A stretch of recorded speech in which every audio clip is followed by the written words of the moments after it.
What's up? I'm Chef Gio, food content creator here at Bite Size. It's summertime, time to go to the beach with your family and friends. And syempre, sa mga ganong outing, ang masarap kainin dyan is inihaw and kinilaw.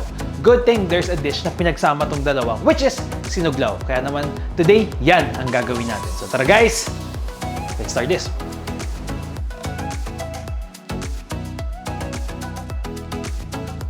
Una natin i-prepare is yung ating grilled liempo. Okay? So ang gagawin lang dyan, very easy. Paghaluhaluin natin yung ating ingredients for our marinade. Lagay lang natin ating soy sauce, calamansi, garlic powder, onion powder, salt, pepper. Na yung recipe natin sa marinade na to is very simple lang. Hindi na ako naglagay ng kung ano-ano pa. Kayo na bahala. However, meron din kaming mga other recipes for grilled meats and grilled porks sa aming website. So guys, do check it out. After this, lagay natin yung ating pork belly or liempo. So make sure na mako-coat lang yan. Now, we're going to marinate this for at least 2 hours. Kung kaya overnight, mas better para mas manuot yung lasa dun sa ating pork. Okay? So tara, marinate mo yan doon. Gawin naman natin ngayon yung ating kinilaw. So ang gagamitin natin na fish is tanige. Pero pwede rin gumamit ng tuna or any white fish na trip yung gawing kinilaw. So now we're just gonna let this sit or, soak the fish for about 10 minutes para maluto siya. Kasi yung acidity ng vinegar, yun ang luluto dun sa ating isda. Gawin natin yung technically sauce ng ating sinuglaw. Pagsamahin natin yung vinegar, calamansi juice, grated ginger, garlic, red onions, and cucumber. Tapos season lang natin to ng salt and pepper. Okay, so optional, pwede yung maglagay ng siling labuyo to add more spice. Like I said, mahilig ako sa spicy food. Well, lagay ako siling haba. So now, I'll set this aside first.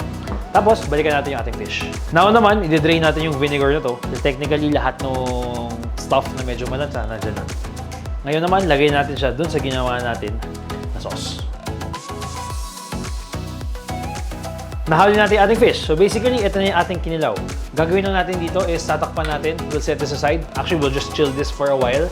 And then, gawin natin yung ating sugpa or grilled pork. Okay? Tara. So, mainit na yung ating grill. What we're going to do next is basically grill our pork liempo. So, tara. Luto na yung ating liempo. So, ngayon, ang gagawin natin is chop-chopin lang natin to into small pieces. Tapos, halo natin sa ating kilawin.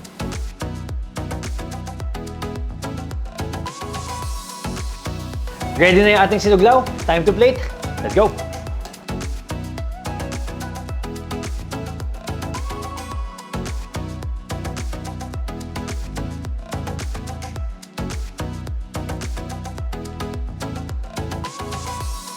Ito na yung ating sinuglaw. Ready to eat? Kaya tara, kain tayo.